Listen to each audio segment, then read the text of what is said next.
حضرت ابو بکر صدیق بھی تھے، فاروق اعظم بھی تھے، عثمان غنی بھی تھے، ڈھیر ساری تعداد تھی صحابہ کی، سارے تشریف فرما تھے۔ حضرت عبداللہ ابن عمر رضی اللہ تعالیٰ عنہ حدیث کے راوی ہیں، اور مستدرک للحاکم کے اندر، ابن حبان کے اندر یہ روایت موجود ہے۔ فرماتے ہیں صحابہ نہ بات کر رہے تھے، اور بات یہ کر رہے تھے کہ یار لوگوں کو گناہوں سے کیسے روکا جائے، لوگوں کو گناہوں سے گفتگو صحابہ یہ کر رہے تھے۔ عبداللہ ابن عمر کہتے ہیں بیٹھے تھے اور یہ گفتگو کر رہے تھے کہ گناہوں سے پلاننگ یہ ہوتی تھی، ان کی جو محفلیں ہوتی تھی نا بیٹھ کے، وہ خوش گپیاں نہیں ہوتی تھی، بلکہ وہ تبلیغ کی، جد و جہد کی، لوگوں کو برائی سے منع کرنے کے لیے بیٹھتے تھے، اس پر منصوبہ بندی کرتے تھے، پلان کرتے تھے، آگے ترتیب دیتے تھے۔ گفتگو ہو رہی تھی تو اب آپس میں بات ہونے لگی کہ کون سا گناہ زیادہ برا ہے جس پر سب سے پہلے کام کیا جائے۔ تو دور ایک صحابی بیٹھے تھے، ان کا نام تھا عبداللہ ابن عمر، ایک عبداللہ بن عمر ہے اور ایک عبداللہ ابن عمر ہے۔ حضرت عبداللہ ابن عمر دور بیٹھے تھے، بڑے سمجھدار سیانے باریک بین آدمی تھے۔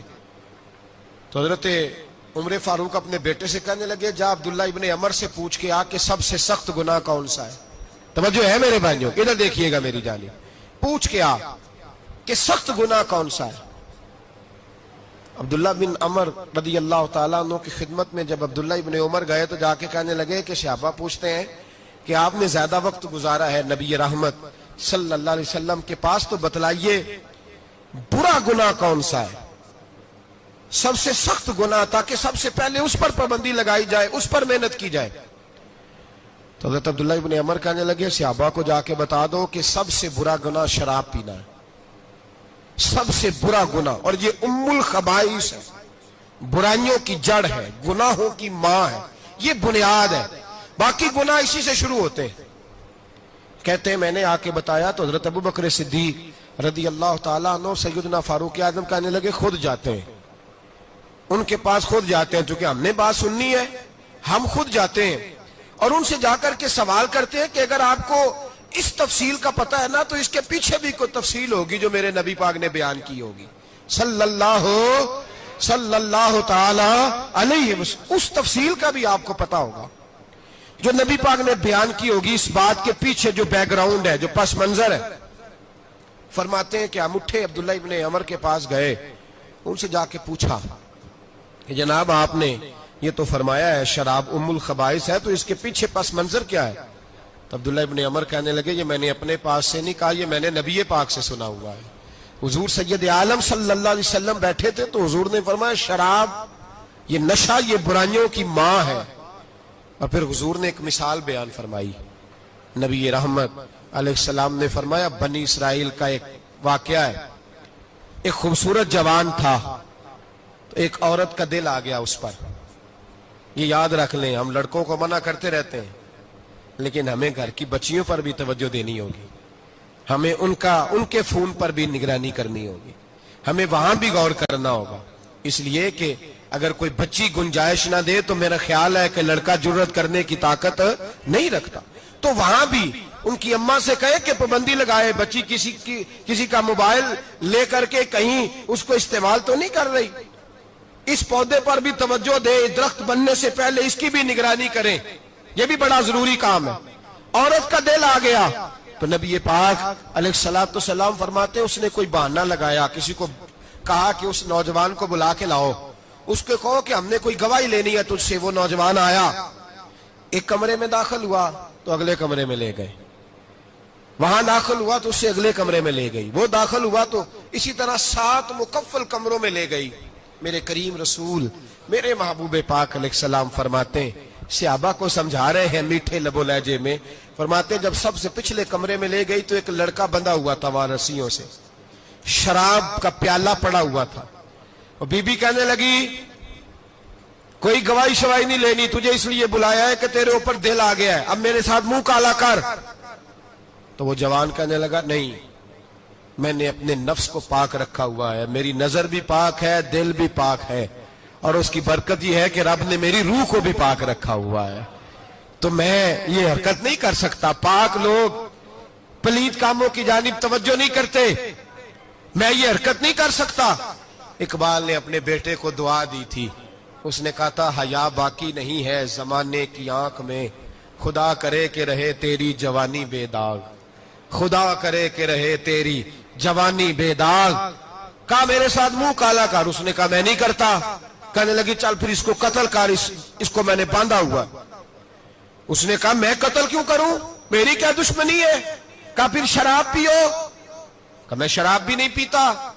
تو کہنے لگی اب تو میں نے تجھے اپنے چنگل میں پھانس لیا ہے، اب تو یہاں سے بچ کے جا نہیں سکتا، اور اگر تو باہر جائے گا تو میں شور کروں گی، لوگ جمع کروں گی، اس نے میری عزت آبرو پہ ہاتھ ڈالا ہے، تو بچ تو نہیں سکتا، ایک کام تو کرنا پڑے گا۔ محبوب فرماتے ہیں اس نوجوان نے سوچا کہ زنا بھی بہت بڑا جرم ہے، قتل بھی بہت بڑا گناہ ہے، چلو اب مجبوری ہے تو شراب پی لیتا ہوں۔ لیکن وہ سمجھا نہ کہ شراب تو بنیاد ہے۔ اس نے ایک پیالہ جو پیا، کہنے لگا ایک اور دے دو، دوسرا پیا تو کہنے لگا ایک اور دے دو۔ اب 3 پیالے 3 بوتلیں شراب جو پی چکا تو خماری چڑھ گئی۔ اب اس عورت کے قریب جانے لگا کہ میں تیرے ساتھ زنا کروں گا۔ اس نے کہا جب تک میں قریب نہیں آنے دوں گی جب تک تو اسے قتل نہ کرے۔ اس نے اسے قتل بھی کیا، زنا بھی کیا۔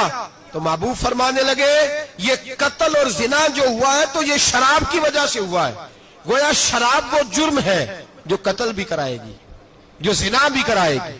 اور اگر آپ نشئی کو دیکھیں، اگر آپ شرابی کو دیکھیں تو کیا وہ ڈکیتیاں نہیں کرتا پھرتا، وہ چوریاں نہیں کرتا، وہ اپنی ہی ماں کا زیور نہیں بیچ آتا، وہ اپنی ہی بہن کا پڑا ہوا جہیز نہیں بیچ آتا، وہ اپنے ہی گھر میں ڈاکے نہیں ڈالتا، وہ اللہ کے گھر مسجد میں آ کر کے چوری نہیں کرتا۔